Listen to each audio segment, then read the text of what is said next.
Oke, kembali lagi bersama saya Ihsan Civitabung di ngos-ngosan, ngobrol santai, ngobrol bareng Ihsan. Kawan-kawan yang menyenangkan, kali ini saya sudah bersama dengan Heri Aji. Halo. Oke, kalem banget nih orangnya. Dan Heri Aji ini punya channel YouTube namanya Heri Aji. Ya. Di situ apa konten yang dibangun di dalam YouTube-mu itu sebenarnya apa aja? Konsep yang umum yang ada di channel saya itu sebenarnya konten muncak. Muncak. Ya, muncak, explore, survival seperti itulah. Ah, Tapi kebanyakan yang sekarang karena saya senangnya muncak, jadi baru konten-konten muncak gitu. konten muncak yang paling jauh dan paling berkesan itu yang mana nih? Kan di situ kan ada Mahameru, terus ada banyak lah, sebenarnya banyak banget gunung ya. Dan yang paling berkesan itu yang mana? Paling berkesan menurut saya Mahameru, karena Mahameru. memang Mahameru kan salah satu gunung yang paling tinggi ya, di Pulau Jawa. Dan itu untuk kesana aja butuh waktu, untuk mendakinya saja itu butuh waktu 4 hari 3 malam. 4 hari 3 malam dan membutuhkan perencanaan waktu berapa itu?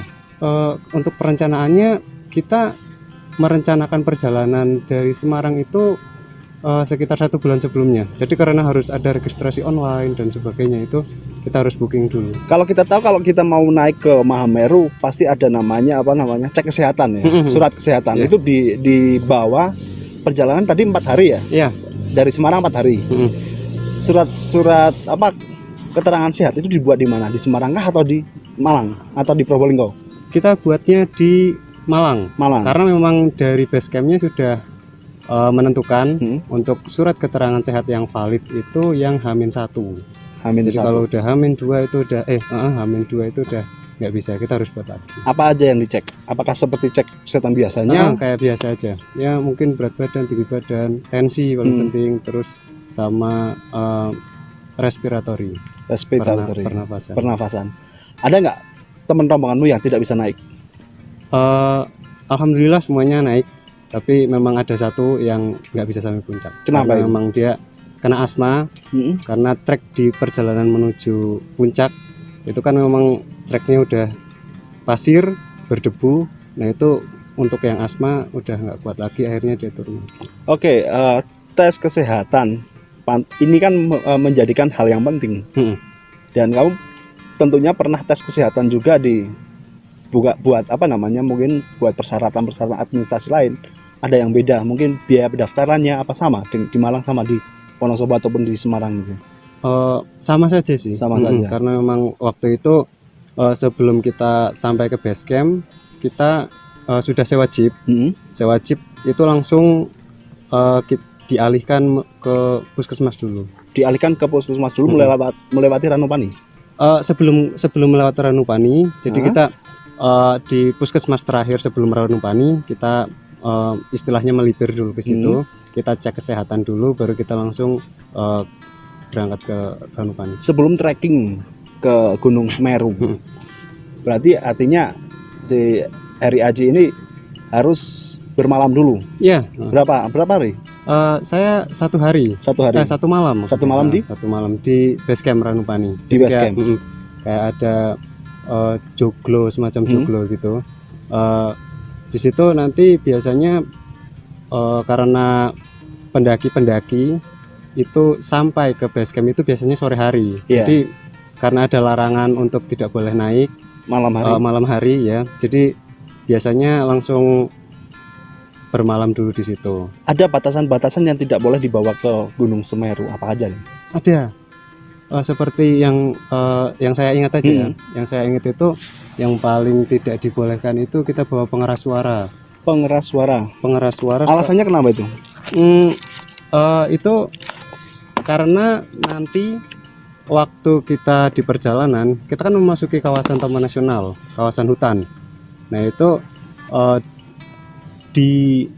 dilarang karena nanti akan mengganggu ekosistem yang ada. Seperti misal burung mau melakukan hubungan, terus tidak jadi karena suara bising. Terus yang kemudian kayak drone juga tidak boleh karena menimbulkan kebisingan seperti itu. Kalau handphone boleh. Kalau kita tahu kan biasanya para pendaki-pendaki kalau naik selalu bawa handphone, dan untuk musikan itu masih boleh juga. Sebenarnya kalau untuk musikan udah nggak boleh. karena musik itu kan ya seperti tadi itu mengganggu suasana. Istimewanya Gunung Semeru dengan gunung-gunung yang lain apa? Istimewanya karena ada Ranu Kumbolonya, Mas. Ada Ranu Kumbolonya. Kalau kita tahu kan di beberapa media mengatakan bahwa Ranu Kumbolo tidak seindah yang ada di sana. Sampahnya sangat banyak, botol-botolnya. Benarkah? Kalau terakhir saya ke sana tahun lalu 2019. 2019 itu nggak seperti itu, Mas. Bersih. Sudah bersih, dan Bersih. masih bisa boleh mandi. Kalau mandi udah nggak boleh. Nggak boleh. Memang di sana sudah disediakan toilet umum sendiri. Terus kalau mau mandi di situ, kalau mau buang air di situ. Artinya sudah ada Tapi tempat untuk kita ngambil air untuk masak, untuk minum itu masih boleh. Untuk cuci-cuci. Tapi nanti ada kayak prosedurnya. Oke. Jadi kita ngambil botol yang masih kosong, botol aqua, nanti kita ambil dulu. Kita lari 5 meter dari bibir danau. Nah, nanti kita baru boleh di situ. 5 sampai 10 meter. 5 sampai 10 meter dan base camp terakhir pendirian tenda terakhir itu di pos Kalimati. Kalimati itu ketinggian 2700, itu sudah di kaki gunung banget. Kita tahu Gunung Semeru salah satu gunung yang memunculkan salah satu film terlaris yaitu 5 cm dan membuat para pendaki-pendaki banyak yang berikutan dengan itu. Samakah realitanya? Realitanya ya seperti itu memang. Memang seperti itu. Saya waktu itu juga ngobrol-ngobrol sama pendaki-pendaki yang lain yang ketemu di sana. Itu memang mereka terinspirasi mendaki karena setelah menonton film tersebut. Dan di sana pun banyak batu-batu yang jatuhan. Benar sekali kalau itu. Oke, mirip nggak sama Merapi? Pernah ke Merapi? Pernah ke Merapi. Bedanya batunya Merapi sama batunya Semeru apa?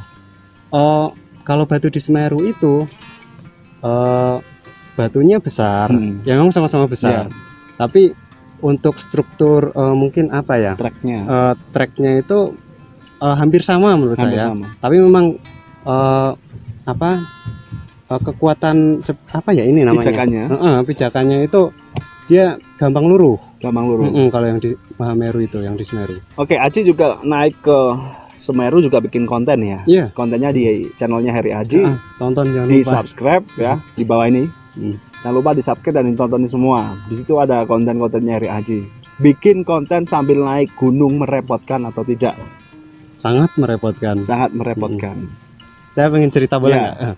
Jadi waktu pertama kali saya bikin itu kan video solo hiking. Solo hiking itu kan berarti naik sendirian. Itu ke Gunung Slamet. Ke Gunung Slamet. Itu saya sendirian, saya bawa tripod, saya bawa kamera. Pokoknya seperangkat alat kamera alat ya, puncak. bukan seperangkat alat sholat ya. Ya. Oke.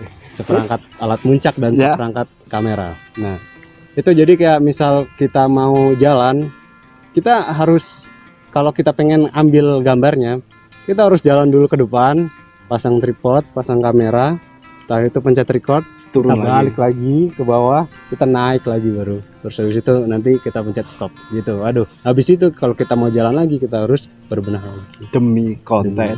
Iya, sebenarnya kalau aku pribadi itu kayak lebih mengutamakan hasilnya gitu loh. Mengutamakan hasilnya. Jadi emang aku kalau di channel aku kan video-videonya mungkin uploadnya 3 bulan sekali, beberapa bulan sekali gitu. Tapi aku lebih pengen yang seperti itu daripada cepet-cepet tapi nanti hasilnya kayak ya biasa aja gitu. Artinya itu menjadi galerimu. Ya kayak semacam ruang filmmu, ruang visualmu. Akan diceritakan kepada anak cucumu nanti. Bahasanya itu. Kemudian pembuatan 4 hari 5 hari sendiri yang di Semeru. Pembuatan apa nih? Video. Pembuatan video sebenarnya bukan 4 hari 5 hari, Mas. Itu tahun 2009 baru diupload 2020. Berarti 1 tahun. 1 tahun pembuatan, tag-nya dalam 4 hari dan editing pembuatan naskah selama 1 tahun. Iya, benar sekali. Apa sih yang membuat susah? Jadi membuat waktu lama seperti itu. Jadi karena apa ya, Mas, mungkin karena waktu awal-awal aku kan pasti targetin untuk upload di Instagram dulu. Karena yang gampang 1 menit gitu kan, kayak video-video traveling itu Ya, kan trailer. ya konsepnya pasti seperti itu gitu. Kalau mungkin untuk video YouTube harus lebih tertata, harus ada narasi. Jadi harus salah satunya juga aku bikin di YouTube itu pakai 3D mapping gitu. 3D mapping. Nah itu kan juga harus di-render di Google Earth dulu dan sebagainya itu. Nah waktu itu sebenarnya untuk pengambilan video itu selama 1 minggu mas. Pengambilan video di Gunung Semeru 1 minggu. Sebenarnya dari Semarang ke Semeru terus balik lagi itu totalnya 1 minggu. 1 minggu. Untuk naiknya aja itu 4 hari 3 malam. Apa yang pengen disampaikan melalui video itu? Sebenarnya yang pengen saya sampaikan di dalam video itu motivasinya apa?